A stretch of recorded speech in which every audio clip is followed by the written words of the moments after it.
आज मैं आप लोगों को एक काम देता हूँ। आप लोगों को पाइथन के अंदर 1 से लेकर के 5 तक नंबर्स को प्रिंट करना है। आप कहोगे आदि भाई क्या बच्चों वाला काम है यार, प्रिंट 1 प्रिंट 2 करके कर देंगे ना 5 तक नंबर्स को प्रिंट। अरे भाई 5 तक कर लोगे, ठीक है। अब प्रिंट करो 1000 तक। थोड़ी मेहनत डाल के आप लोग 1000 तक भी कर लोगे। पर अगर मैं आप लोगों को कहूँ कि 1 मिलियन या 10 मिलियन तक नंबर्स को प्रिंट करो पाइथन के अंदर, तो आप लोग कहोगे कि भाई इसको करते करते तो मैं थक जाऊंगा और ये काफी ज्यादा टाइम कंज्यूमिंग होगा। पर अगर आप लोग मुझे ये सेम काम बोलते तो मैं सिर्फ 2 मिनट में कर देता। तो करना। परेशान हो गए हम लोग 2.5 साल से। आप तो गुस्सा हो गए। कोई बात नहीं, मैं आप लोगों को भी सिखाऊंगा कि इस चीज को कैसे करना है और करके भी दिखाऊंगा विद एग्जांपल्स। तो इस वीडियो में मैं आप लोगों को बताऊंगा लूप्स के बारे में। लूप्स पाइथन के अंदर का एक काफी इंपॉर्टेंट कॉन्सेप्ट है जिसका यूज हम लोग एक ब्लॉक ऑफ कोड को रिपीट करने के लिए करते हैं। हम लोग इसको इनफाइनाइट टाइम्स भी रिपीट कर सकते हैं या फाइनाइट टाइम्स भी रिपीट कर सकते हैं। तो इस वीडियो में मैं आप लोग को फॉर लूप्स के बारे में बेसिकली बताऊंगा। अब हम लोग पहली बार लूप्स को देख रहे हैं तो लूप से भी इंट्रोड्यूस कराऊंगा, टेंशन मत लो। लेकिन मैं आप लोग को इस वीडियो में बेसिकली फॉर लूप्स के बारे में बताने वाला हूँ। तो चलते अपने कंप्यूटर स्क्रीन पर और देख लेते हैं फॉर लूप्स को। So let's roll the intro.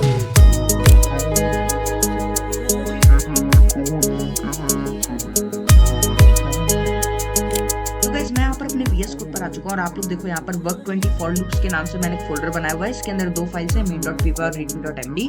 readme.md का आप लोग यहाँ पर प्रीव्यू देख रहे हो और main.py में मैं आप लोग को प्रैक्टिकल दिखाऊंगा, ठीक है। तो सबसे पहले मैं आप लोग को लूप से इंट्रोड्यूस कराता हूँ। Loops are fundamental programming constructs that allow you to repeat a block of code multiple times. In Python, loops help to automate repetitive tasks, process collection of data, and create efficient, concise code. The two main type of loops in Python are for loops and while loops. With this tutorial focusing on for loops. अब देखो, loops जो होते हैं ना, ये fundamental programming constructs है, यानी कि काफी बेसिक सी चीज है, एक मौलिक सी चीज है जो कि हर एक प्रोग्रामिंग लैंग्वेज के अंदर होती है। उस तरीके से पाइथन में भी है। थोड़ा बेसिक कॉन्सेप्ट है लेकिन यहाँ पर थोड़ा सा इसको समझना डिफिकल्ट होता है अगर आप लोग एक बिगिनर हो तो। बाकी आप लोग समझ जाओगे, वीडियो को पूरा देखना। अब पाइथन के अंदर लूप्स का आप लोग यूज करोगे रिपीटिव टास्क को ऑटोमेट करने के लिए, यानी कि कोई काम बार बार रिपीट हो रहा है। जैसे कि मैंने आप लोग को वीडियो की शुरुआत में एग्जांपल दिया, प्रिंट स्टेटमेंट बार बार रिपीट हो रही है, बस एक वैल्यू जो है प्रिंट के अंदर वो चेंज हो रही है। तो आप लोग इसको लूप का यूज करके कर सकते हो। ये आपके कोड को कंसाइज करेगा, एफिशिएंट बनाएगा। यानी कि एक तो आप लोग प्रिंट 1 से लेकर के प्रिंट 1 मिलियन तक जाते हो और एक आप लोग फॉर लूप का यूज करके 2 ही लाइन में इसको कंप्लीट कर लेते हो। तो आप लोग का कोड कंसाइज और एफिशिएंट दिखता है, ठीक है। अब दो मेन टाइप के लूप होते हैं पाइथन के अंदर, for loop and while loop. और इस ट्यूटोरियल में हम लोग फॉर लूप्स की बात करेंगे, ठीक है। फॉर लूप क्या होता है? A for loop is a control flow statement that iterates over a sequence such as list, tuple, string, or range and execute a block of code for each element in the sequence. It provides a clean, efficient way to repeat code, operation a specific number of times or process collection of data systematically. ठीक है। अब इसका मतलब क्या हुआ? जो for loop है ना, ये कंट्रोल फ्लो स्टेटमेंट है, यानी कि जो फ्लो हो रहा है उसको कंट्रोल करने के लिए एक स्टेटमेंट है जो कि क्या करता है, ये क्या करता है, आइट्रेट करता है। किसी भी सीक्वेंस के ऊपर आइट्रेट करता है। जैसे कि कोई लिस्ट है उसमें आइट्रेट करेगा, कोई टपल है उसके ऊपर आइट्रेट करेगा, स्ट्रिंग के ऊपर आइट्रेट कर सकता है और रेंज के ऊपर भी आइट्रेट कर सकता है। यानी कि पाइथन के अंदर जो भी आइट्रेबल्स होते हैं ना, उन सब के ऊपर ये आइट्रेट कर सकता है। And execute a block of code for each element in the sequence. अब सीक्वेंस में जितने एलिमेंट्स हैं उन सब के लिए एक ब्लॉक ऑफ कोड को रिपीट करता है।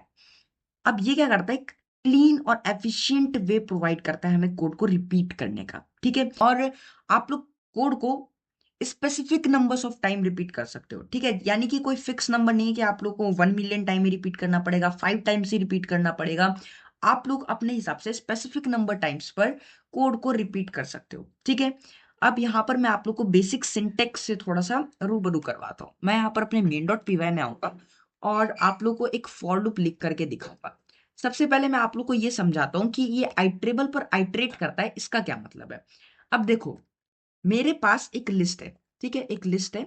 इस लिस्ट के अंदर कुछ वैल्यूज हैं। लेट्स से इसके अंदर है आदि एंड 5 4, ठीक है। अब ये मत सोचना कि मुझे गिनती नहीं आती है, मैं सिर्फ इसीलिए कर रहा हूँ ताकि जो है हम लोग अलग अलग एलिमेंट्स यहाँ पर रख पाए, ठीक है। मैं यहाँ पर वर्ड रैप ऑन कर लूंगा, व्यू करके वर्ड रैप, ताकि आप लोगों को चीजें पूरी क्लियर तरीके से दिखे, ठीक है। थोड़ा सा छोटा कर लेता हूँ। अब आप लोग यहाँ पर देखो, ये लिस्ट है। इसके अंदर कितने एलिमेंट्स है, 1 2 3 4 5 6 7, ठीक है, 7 एलिमेंट्स हैं। अब यहां पर सबसे पहली वैल्यू क्या है, आदि। तो जब मैं एक फॉर लूप चलाऊंगा तो सबसे पहले जो फॉर लूप होगा उसमें एक वेरिएबल होता है, ठीक है, उसकी वैल्यू हो जाएगी आदि। अब वो आदि के लिए उस ब्लॉक ऑफ कोड को रिपीट कर देगा जो कि मैंने उसको दिया हुआ है। अब ये ऐसे समझ में नहीं आएगा, मैं आप लोगों को लिख करके दिखाता हूं। अब देखो मैं यहाँ पे लिखता हूं फॉर आई। अब आई यहां पर एक वेरिएबल है, ठीक है, फॉर लूप है तो फॉर लग गया इन। अब आई किसके अंदर जाएगा, लिस्ट के अंदर जाएगा, ठीक है, आई किसके अंदर जाएगा, लिस्ट के अंदर जाएगा।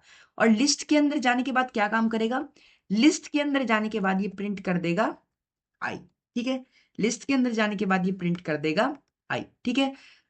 अब देखो ये काम कैसे करेगा। सबसे पहले आई की वैल्यू क्या होगी, जैसे ही लिस्ट के अंदर घुसा ये पहुंचा इसके पास, आई की वैल्यू हो गई आदि।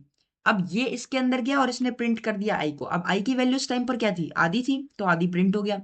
अब यहाँ पर इसी के साथ सी डब्ल्यू ए, अब जब ये लूप अगली बार चलेगा तो आई की वैल्यू क्या हो जाएगी, सी डब्ल्यू ए हो जाएगी, ठीक है। अब ये क्या करेगा, जैसे इसके अंदर जाएगा, इसको सी डब्ल्यू ए मिला, प्रिंट कर दिया आई को, आदि के बाद क्या प्रिंट हुआ, सी डब्ल्यू ए, उसके बाद फिर से ये कोड चला। अब यहाँ पर 1 2 3 4 तक प्रिंट होकर के ये प्रोग्राम एग्जिट हो जाएगा, ठीक है। अब देखो मैं आप लोग को इसको रन करके दिखाता हूँ। और तो आप लोग देखो ये रन हो गया और यहाँ पर आदि सी डब्ल्यू ए 1 2 3 4 1 2 3 5 4 यहाँ पर प्रिंट हो गया, ठीक है। आप लोग को ये चीज समझ में आई। अब आप लोग कहोगे कि मुझे 1 से लेकर के 1 मिलियन तक नंबर्स को प्रिंट करना है, तो क्या मैं लिस्ट बनाता फिरूंगा क्या 1 से लेके 1 मिलियन तक की? नहीं, मैंने आप लोगों को रेंज फंक्शन के बारे में बताया था, आप लोगों को याद होगा जब मैंने वीडियो बनाई थी कि 10 फंक्शंस जो कि आप लोगों को पता होने चाहिए। तो अगर आप लोगों ने वो वीडियो देखी थी तो आप लोगों को पता होगा कि किस तरीके से आप लोग ये काम करोगे, आप लोग रेंज का यूज करोगे। अभी फिलहाल के लिए मैं सिर्फ 100 नंबर्स को प्रिंट कराऊंगा, ठीक है, 100 तक नंबर्स को प्रिंट कराऊंगा। अब 100 तक प्रिंट कराने के लिए मुझे यहाँ पर 101 देना पड़ेगा, क्योंकि ये 0 से स्टार्ट होता है, ठीक है, 0 से स्टार्ट होकर ये 100 तक जाएगा। तो इसके बीच में कितने नंबर्स आएंगे, 101, ठीक है। तो मैं यहाँ पर इसको ऐसे करके प्रिंट आई कर देता हूँ, ठीक है, प्रिंट कर देंगे हम आई को, ठीक है। यहाँ पर 4 स्पेसेस है ना, 1 2 ही है, 3 4। कोड को कमेंट आउट कर देता हूँ ताकि ये वाला कोड ना चले, नहीं तो हमें कंफ्यूजन हो जाएगी। और अब मैं इसको रन करता हूँ और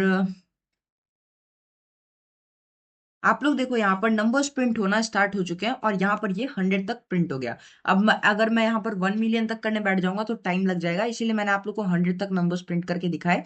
0 से लेकर के यहाँ पर ये 100 तक प्रिंट हो गया, ठीक है।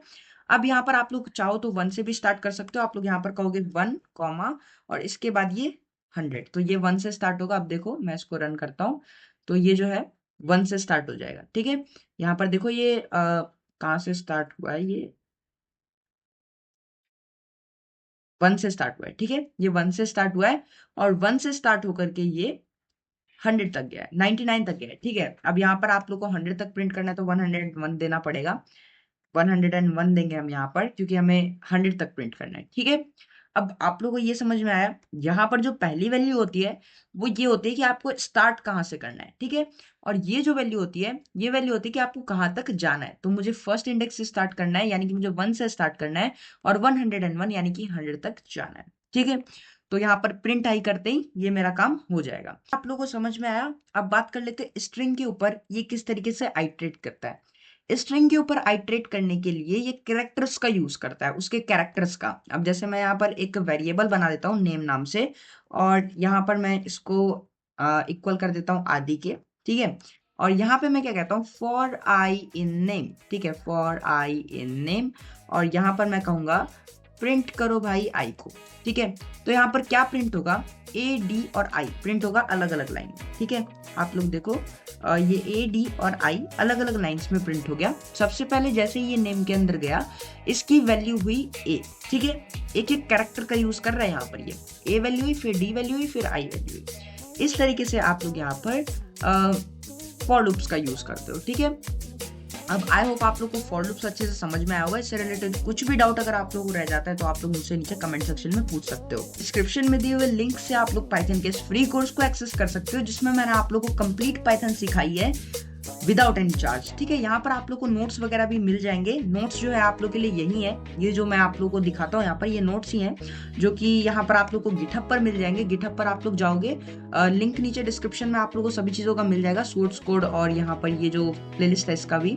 यहाँ पर सारी जो फोल्डर्स हैं अपलोडेड हैं विद देयर readme.md फाइल्स। यहाँ पर आप लोग देखो टर्नरी ऑपरेटर्स का जैसे ही मैं फोल्डर ओपन करता हूँ मुझे इसकी main.py फाइल भी मिल जाती है जहाँ से मैं एग्जाम्पल कोड को कॉपी कर सकता हूँ, और यहाँ पर साथ ही साथ मुझे इसके नोट्स भी मिल जाते हैं, ये रहे। ठीक है, टर्नरी ऑपरेटर्स इन पाइथन, ये मैंने आप लोगों को पिछली वीडियो में बता दिया था। ठीक है, तो यहाँ पर आप लोग देखो काफी मतलब सही चीज है, आप लोग यहाँ पर जाकर के इसको एक्सेस करो, लिंक नीचे डिस्क्रिप्शन में मिल ही रहा है, फ्री की चीज है यार, फायदा उठाओ। आप लोगों का कोई भी डाउट रह जाता है तो आप लोग मुझसे कमेंट्स में पूछ ही सकते हो, और साथ ही साथ अगर आप लोगों को वीडियो अच्छी लगी तो इस वीडियो को लाइक करके चैनल को सब्सक्राइब कर देना। मैं मिलता हूँ आप लोगों से नेक्स्ट वीडियो में नेक्स्ट टॉपिक के साथ, तब तक के लिए बाय बाय, जय हिंद।